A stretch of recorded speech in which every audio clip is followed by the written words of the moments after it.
The first time she laughed at him, it wasn't cruel. It was careless, the kind of laughter that slips out before empathy has a chance to catch up. The helicopter blades were already spinning above the glass rooftop, slicing the morning air into a roar, when she turned and saw the janitor standing too close to the landing zone, clutching his mop like it was an anchor. In that moment, surrounded by executives in tailored suits and assistants with tablets pressed to their chests, she didn't see a man. She saw an inconvenience, and with a half-smile meant to impress her board, she said the words that would haunt her for the rest of her life. "Fly this helicopter, and I'll marry you."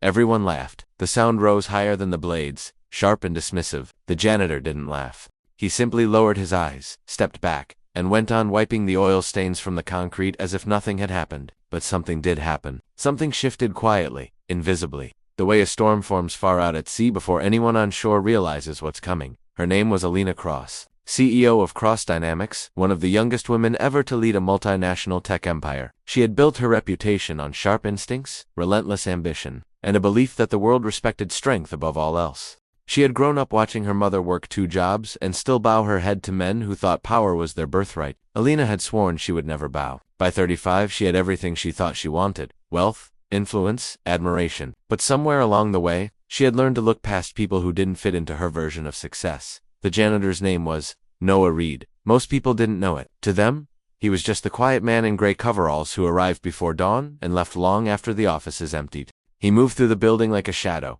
unnoticed unless someone spilled coffee or needed a trash bin emptied. He spoke little, smiled politely, and never complained. What no one knew was that every night, after mopping floors that gleamed under fluorescent lights, Noah went home to a small apartment filled with aviation manuals, flight sims, and framed photographs of helicopters cutting through open skies. Flying had been his first love. Before life bent his path, before responsibility weighed heavier than dreams, Noah had trained as a pilot. He had logged hours most professionals only dreamed of, mastering machines that demanded absolute focus and respect. But a single moment had changed everything. An accident, a decision to save others at the cost of his own career, had left him with a tarnished record and a burden of guilt he carried silently. He didn't tell his story because no one asked, and because he had learned that the world often wasn't interested in the truth, if it didn't fit a neat narrative. The day Alina mocked him, Noah felt the familiar sting of being underestimated. But there was something else too, something quieter and more dangerous. A reminder of who he had been, who he still was. Beneath the uniform and the silence, he finished his shift, nodded to the security guard, and stepped out into the city as the helicopter lifted Alina away, carrying her confidence into the clouds. Weeks passed. The incident became a joke, retold at executive dinners, exaggerated and polished for laughs. Alina barely thought about it anymore. She was too busy fighting off a hostile takeover, juggling investor demands,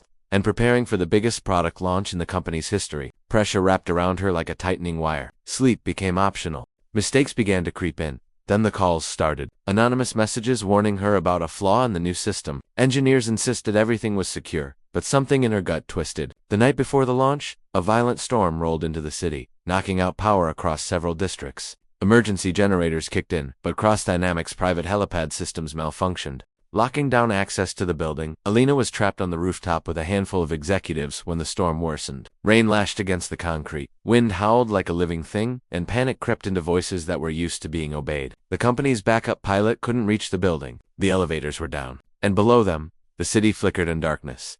That was when Noah appeared, soaked to the skin, having climbed the emergency stairs to check the damage like he always did during storms. He assessed the situation with calm eyes, taking in the helicopter, the faulty controls, the wind speed. Alina recognized him instantly. The janitor? The memory of her laughter burned in her chest. Without raising his voice, Noah explained what was wrong and what needed to be done. The executive stared at him like he'd spoken another language.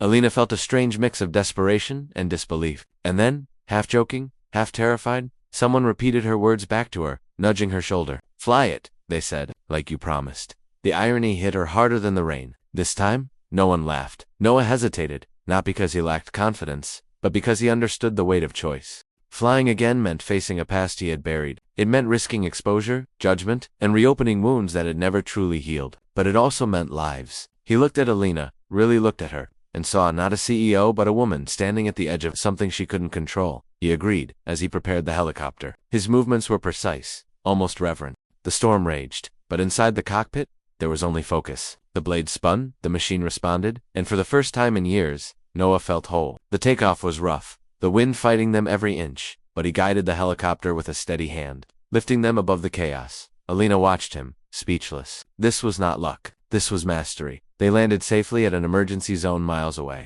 Relief collapsed the tension in sobs and laughter. The executives rushed off, making calls, already reframing the night as a dramatic inconvenience. Alina stayed behind. She thanked Noah, her voice unsteady. It felt inadequate. Everything she thought she knew about him, about people, had shattered. In the days that followed, the truth emerged. Someone dug into Noah's past, expecting to find fraud or recklessness. Instead, they found sacrifice. Years ago, during a rescue mission, Noah had disobeyed in order to abandon a failing aircraft in order to save trapped civilians. He succeeded, but the deviation cost millions and embarrassed powerful people.